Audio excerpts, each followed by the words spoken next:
like our goal is to make the playoffs, and we've done that, and we have 6 games now remaining, and we've got to make sure that we are, we don't have anything to prove. I had someone tell me today, it's, we don't have anything to prove, we just have to improve. See, obviously it's a win. I would imagine you want to perform better, so what do you take away from finding a way to win, which matters the most, but also looking at some things that you have to improve on? Yeah, no question. When I went in and told the players, like, we had I told them if we could get 50 points in the paint, we'd win the game. We ended up with, I think, 46, but we weren't doing that early. We were playing almost 5 out, and we just weren't getting the ball in the paint, which is what frees up our outside. So it started there. I don't know, it was just a grind. They were matching shots with us. I didn't feel that we were as sharp defensively as we've been. I didn't hear us talking as much as we've been doing. I think there's just been a lot of emotions today as well that might have played into, just trying to get going for this game tonight. The playoff clinch, just, I mean, they were excited, and just that's huge for us. So I think that had a little bit to do with it. Not an excuse, but it just was a grind, and we grinded it out, and that's just where we've grown. Call you back, Christine. Yeah, Caitlin, obviously with her second triple-double, she also was the first rookie to have over 100 three-pointers made tonight. Just do her accolades surprise you anymore, or just how do you react to them? She's been playing and doing things and just getting an understanding of the league. Every game she gets a little bit better. Every game she gets a little bit understanding of, the speed and the quickness. I don't think, we had some opportunities in the middle pick and roll with her and AB and her and Liz. I don't think we capitalized on it, and she and I talked about that for a minute. But I love the conversations with her about the game now. Like, we have more conversations in the game. I'm letting her, I want her to call some of the sets that we're running after free throws, just to, I want her to look who's out there with her, who's playing well. She's playing really well. She's shooting the hell out of the ball. And she's making sure she's finding those open players. She had some amazing assists tonight. Triple-double, second one for a rookie. Just really, really proud of her, and her continue to keep her teammates involved, and then also just her growth. It's been great. Matt, Christine. Yeah, Nalissa and Lexi score the fewest among the starters, but in the final 2 minutes, they each make a really big impactful Huge play. plays. So I guess just how fulfilling is that for you to see that, and also how that reflects in the 7-1 stretch? Yeah, that's what I told Liz just when we were in the locker room. She had a huge block. She came over on the help side and just literally, got vertical and had a huge block. And then Lexi Hull with that rebound and then holding on to it and then going to the line after they fouled her and, make those free throws. Those are just big plays. I mean, that's just them just grinding it out, but, not stop playing. Like, sometimes we would stop playing in certain instances, and that didn't happen tonight. Christine and Scott. Christie, there's an ebb and flow to a season, right? And you're not going to have a team always be on top of their game. Caitlin said that pregame, and it seemed like, I guess I'm curious, do you feel that kind of was maybe this game for you guys? And then part 2 would be going back to the beginning after the Olympic break with the Phoenix game. That was set a tone, right? That you guys set the tone that has led to this. Yeah. So is it important to grind out this victory to set the tone for these next 5 that are coming at home? Yeah, for sure. We're not trying to, we're not done yet. And I think that's kind of the we don't want people, our goal is to make the playoffs, and we've done that, and we have 6 games now remaining, and we've got to make sure that we are, we don't have anything to prove. I had someone tell me today, it's, we don't have anything to prove, we just have to improve. I appreciate that advice. I thought that was really important, because it's, we don't have to prove ourselves anymore. We just have to make sure we keep doing what we've been doing and finding ways to get that 1% better. I'm sorry, what was the first part of that question? It's that sometimes there is Ebbs and this flows. kind of game. Yeah. I mean, I think just the emotions of today. Had we been in a situation where this game was going to make the playoffs for us, I don't think it'd have been the same game. I think it'd been a different level of intensity, so I definitely think, but for me, them, staying together, grinding it out, getting this win, just shows so much growth and maturity. Scott, then we go back on the right to Brad. You started the season talking about closing games. This is one where you close that. I'm also curious post-game. Now that wins are, expected, no longer kind of celebrated, how has that felt differently? Was that? I said, whoa, we can't expect anything. I'm so, 5 wins in a row is huge. I think 2015 was the last time the Fever has done that. But we can't go there. We can't start thinking that way. Every game has to be the most important game, the next game, showing up, doing what we have to do to make sure that we put ourselves in a position to compete and get, and give ourselves a chance to win. 5 wins in a row is pretty awesome. And I'm not, it makes me smile, and I'm really happy for our players. Playoffs for the first time, but we can't stop now. We've got to keep growing. We have a lot of growing that we can keep doing. And we just want to make some noise once we start the playoffs. Go down the line, Brad, then Akeem. Christie, there's a second half toughness and a finisher's mentality that seems to have developed with this team over this stretch after the Olympic break. Where did that come from? Maybe did the break help that come out? And how has that been beneficial here in this 5-game winning streak in particular? Yeah, I think more just them being in these games, having that experience in these kind of games, understanding the importance of runs that other teams, were making on us, and we weren't able to stop those runs and stop that bleeding. I think that's just part of our growth and maturity. These are the things that happened last year. These are the things that happened early for us that we've had to learn from. And I think they've really grown in that area. But, we did not start well.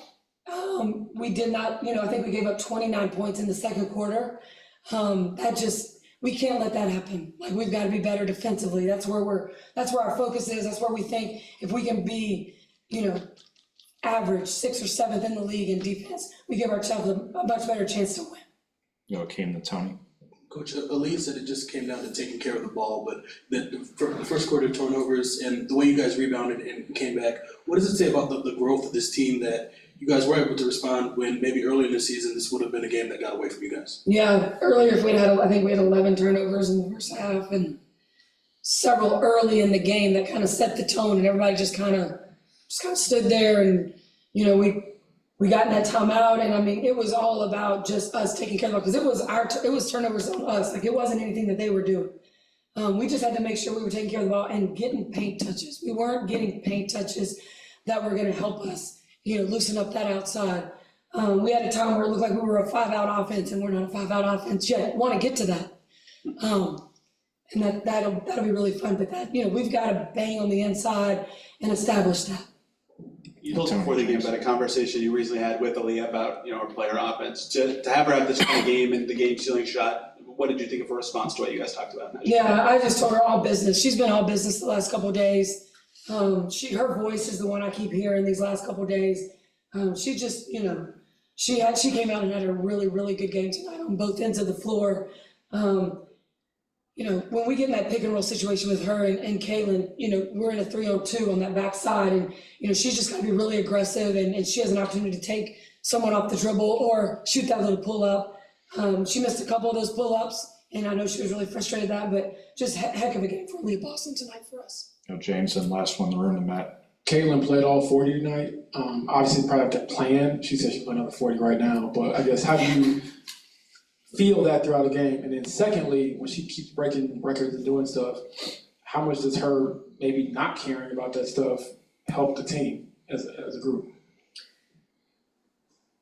Yeah, I love what, she said in the press conference earlier about Kelsey Mitchell and what she thought about Kelsey Mitchell and how she, deserved some awards.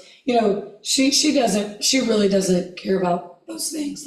She just wants to keep getting better, help her team get better, and us just keep moving forward to be the best team that we can be. But she's just, she's growing and she's steady. And she's learning this game, and she's learning her teammates, and that's why we just have some really good things that keep happening because they're learning each other, and if one is down, the other, we've got others that are stepping up all the time. Liz has been so solid, the last 2 games. Melissa Smith didn't play in the 4th quarter in Dallas, but she was so solid to start that game and in the 3rd, and then Dee Dee was in the 4th, and we were just getting some stops and just had a good flow. Same tonight, went back with Liz in the 4th quarter for Dee Dee, and she had a hell of a job rebounding, and some help side defense, which she got that block. So they're just all figuring it out, and it's just, really fun for all of us right now to see that with them. Matt, last one in the room, then we'll go to Zoom. Yeah, and in hindsight, you weren't able to pull out the win tonight, but I'm just curious, what's it like as a head coach navigating a lot of young players' emotions, maybe pent up with celebrating the playoffs? Yeah, I just try to get a read off of them, get a feel for, where I think their heads are. The coaches, my assistant coaches do a great job.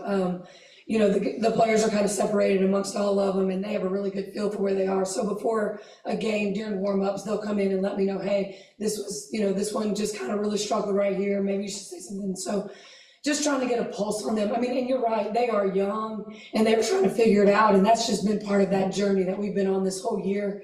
And probably the part of that was able to keeping it together. Young team, could have gone in any direction early, and and I keep saying it, the character in that locker room is incredible. They're just great people. And it's just, it's just really, really been fun to watch them grow. Go to Zoom, Rafiq, then Daniel.